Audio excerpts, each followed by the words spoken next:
Okay, so I was on my Facebook talking. And I was like, I need to cross this conversation over. So, but now I gotta change the language.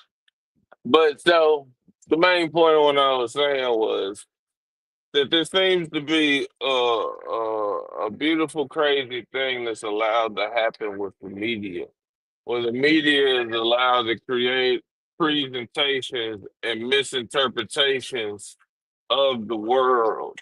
And I mean this from the United States perspective. I'm not denoting what the rest of the world does with its media, but I mean from the United States that we are completely fed a lie. Like even to the fact that we don't even understand that why we use the imperial system compared to the metric system. Like there's no real understanding on why we do it. We know it's a thing, but we don't know why we do it. Trying to see what that email said. But I really find great, issues with that. Because even the same way everything's being portrayed in Gaza or in that part of Africa, because it's all a part for the northern part of Africa. That's another whole another conversation. But we're allowed to see public misinterpretations that we know are lies. Like we know that people that can't provide food for themselves don't have the ability to arm themselves. Like if you don't have food and water for the babies, where are we getting AKs from? Like and so you can dress up your enemy. You can have two people like a prison example. I seen this one time when I was in band camp, but this one time when I was in prison, we were on lockdown. Everything was bad. Everything was crazy. Everybody started to go crazy. I seen good people go completely. They lost all composure. So I seen these guys. They were all part of the same group.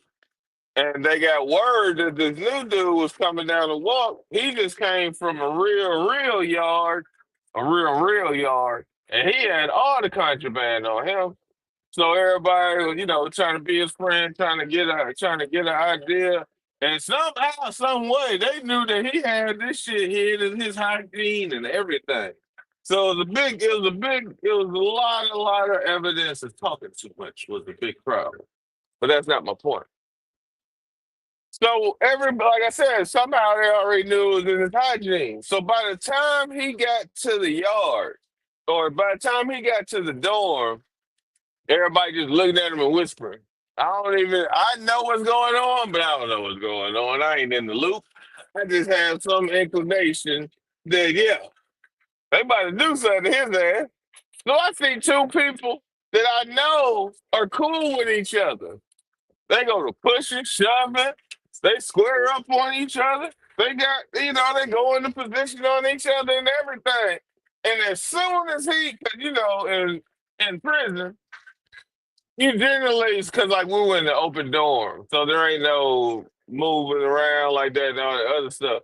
So he thought he was gonna go around them and go to his bunk or whatever, his bunk in his locker. They in the middle of shoving each other. As soon as he get within swinging distance, not even like great swinging distance, as soon as we can swing at this motherfucker, both of them turned around and jumped on him and just started beating him, beating him, beating him, beating him, beating him, beating him. But they done fell in love with beating him.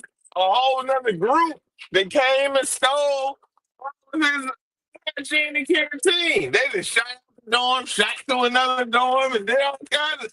So it was going crazy, but they were still in the middle of just beating his ass, beating his ass. So my point on what I'm saying is, two people that are cool with each other can always present that they are fighting. Israel can present both sides of being Israel and Hamas. And I'm not saying that to denote the real people in the real part of that movement. But yet again, a person can play both sides of any war. Like, don't underestimate that. Don't think just because we all say the same thing that we're all doing the same thing. We're not always all doing the same thing. Some people were brought here and placed here for different reasons. Like I keep giving Tariq Nasheed as an example. Like, and he ain't special. He ain't the only one. He ain't even the loudest one. He just a nigga that keep coming in my mind because the goddamn hidden colors and the beautiful damage that it done.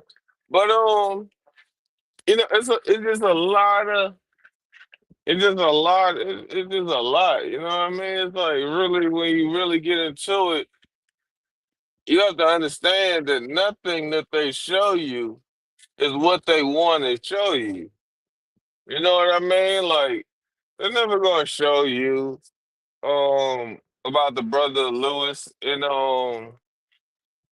Georgia that came down from New Jersey and started his own city that was very prosperous and functioned as a black city within this nation by itself, completely by itself. You're never gonna hear about that on the media. You're not gonna hear the truth about George Washington Carver is the foundation to the medical industry as we see it and know it today.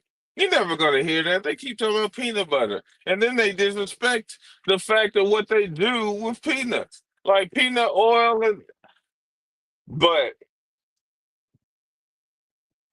it's you know what I mean like they really we're given a fast forwarded view of a lot of shit.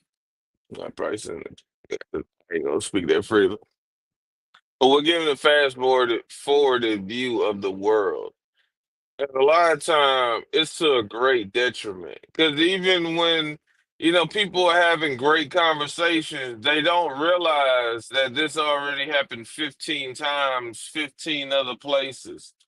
Like, a lot of times when people be having conversations, they always have conversations as if this is the first time. This is the first time in history we ever been here. No, it's rarely the case that anything that we're doing is brand new. It's rarely the case. Half of the stuff that we be doing that actually work was ideas that came from 1914, ideas that came from 1860, ideas that came from 1750. Half the ideas that we be working that work. Those are previous ideas. We might think that we came to this new conclusion because we just studied this and did this, but if you just read David Walker's appeal, it was right there. If you would have read Martin Delaney, it was right there. What do you think Marcus Garvey was talking about? You know what I mean? And then, so many people make money off of being black divisive. You know what I mean? Black divisiveness is its own subcategory and you know what I mean? It's a whole thing. And then there's professional black degraders that get national recognition for it. You know what I mean? And then the most positive person that they can ever find for black people is always all inclusive person. He's never just for black people, it's always all inclusive. You know what I mean? It's amazing how the media and or how we let the media just create realities that we know we don't live. Like, cause we live it. That's my biggest contention with the whole thing. Is that we live it. How can you let somebody tell you that you're a horrible person and that you don't deserve, the chance or the ability to get better? Like, how is that possible?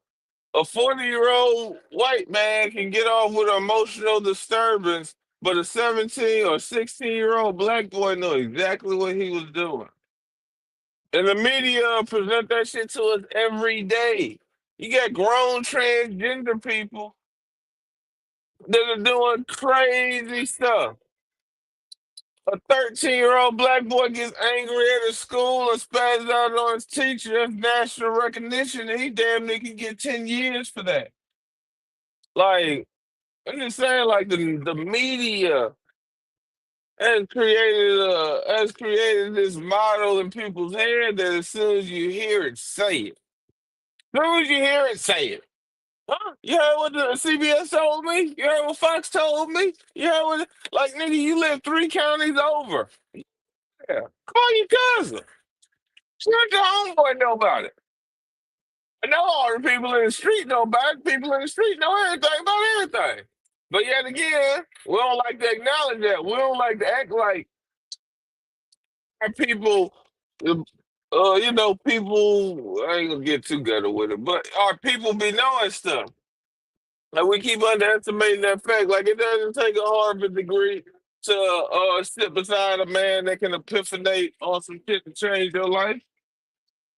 A damn homeless drunk dude came into our store long time ago when me and my one of my best friends was sitting there.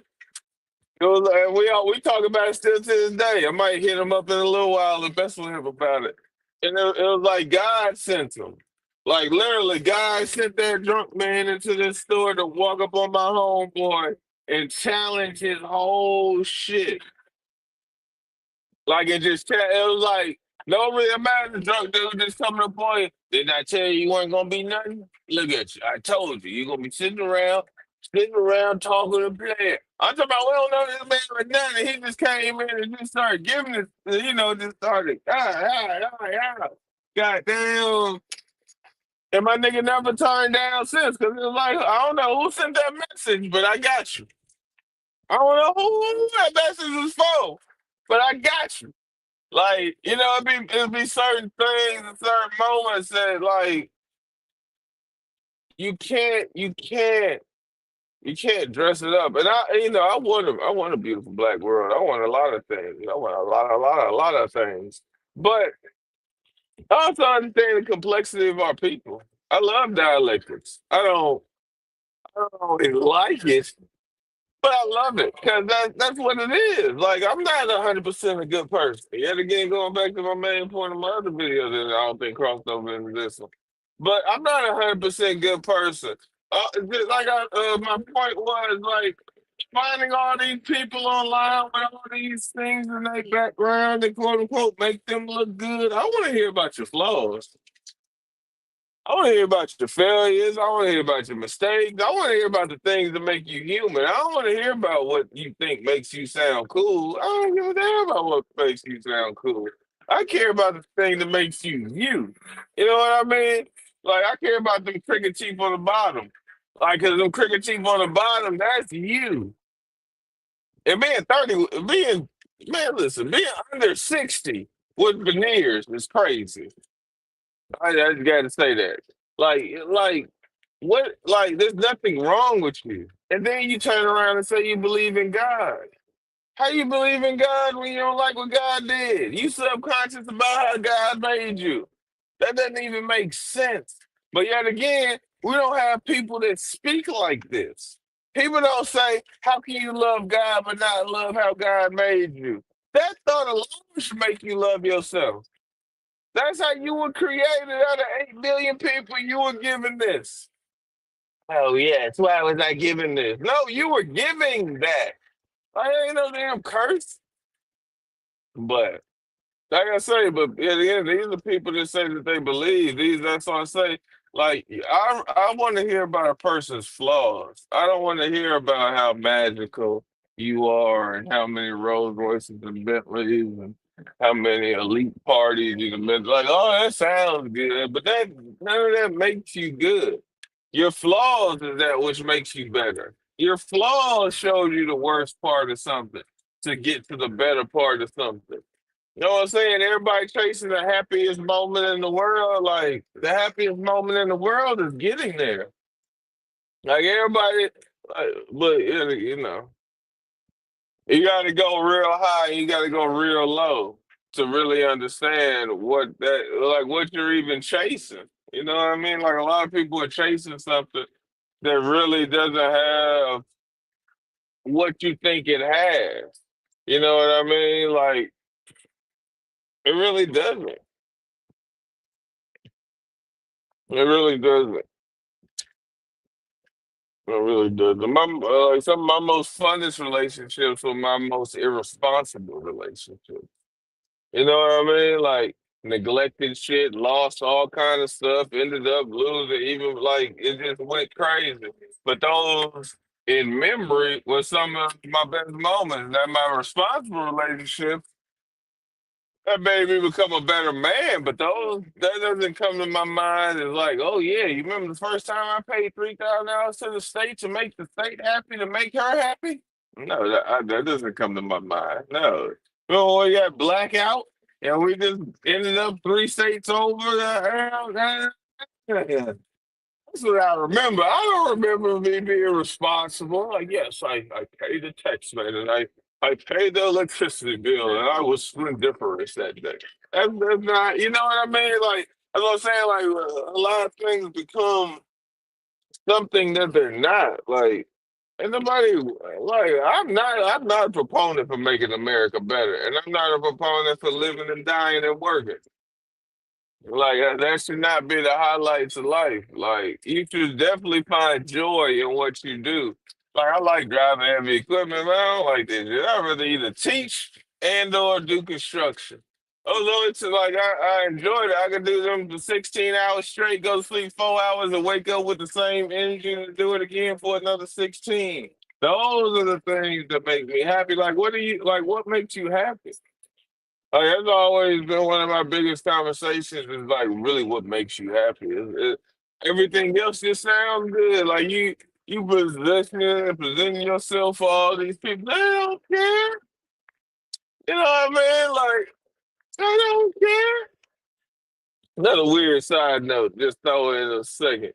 Like, and I be going through like principal battles in my head, and then I still be having to wonder sometimes. I'm like, what? Whose principle is this? Though? I don't know. I mean, this is my principle.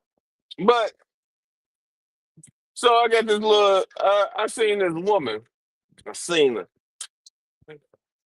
But and I was like, I ain't gonna do it. Look around, got like a minute away. Coming back. I'm gonna do it. When it started doing it, having the conversation or whatever, and then, how old are you? Somebody, yeah, I just look too innocent. What you got going on, Sean? How old are you? I'm 22. You just a shot with a shot. Like, you so young. But so I be wondering. I keep coming to this thing where I keep wondering. And see, I never. When I was 26, I was with a woman that was 22. I was the youngest person that I have ever been with. I never dated teenagers as a teenager. When I was 17, my woman was 28. Like I didn't date. I never dated teenagers. Like literally, I've never dated a teenager. And I'm saying this for another reason. But at the same time, as I continue to get older, I'll be like, man, I really wish I wouldn't have sex. I was like 21. Or shit, probably older than that. It's like, ugh, it's a thing. Like, like that's what I'm saying. So imagine being trapped in a jail cell, and and per se, you don't know that you're in a jail cell because you've never seen the outside of it. But in the jail cell, they give you a radio. And with this radio, you start hearing all these communications, and you hear other voices, and you hear all these other things. And then one day you just wake up from a radio to a television. So you were from just hearing sounds and hearing things to now you're seeing things, you're being shown commercials, you're being presented with all this shit.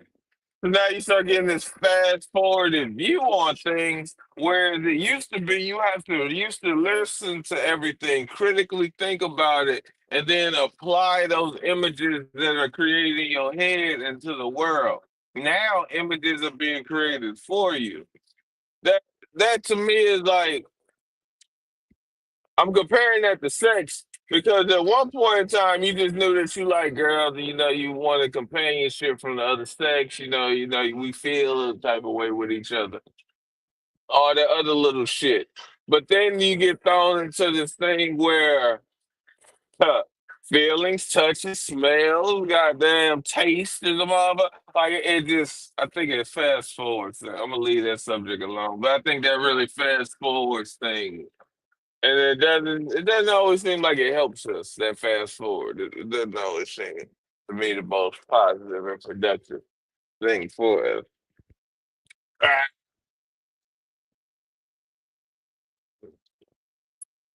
ah, yeah.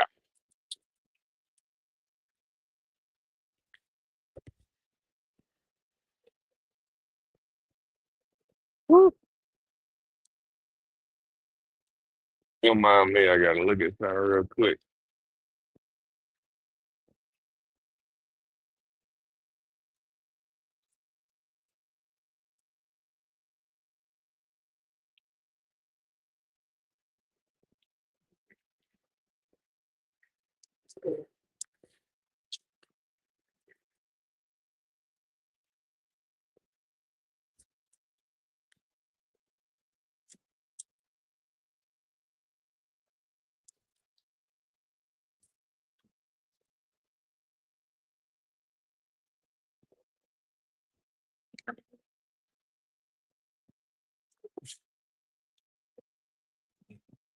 But I ain't want to probably go ahead and say that. I'll probably go.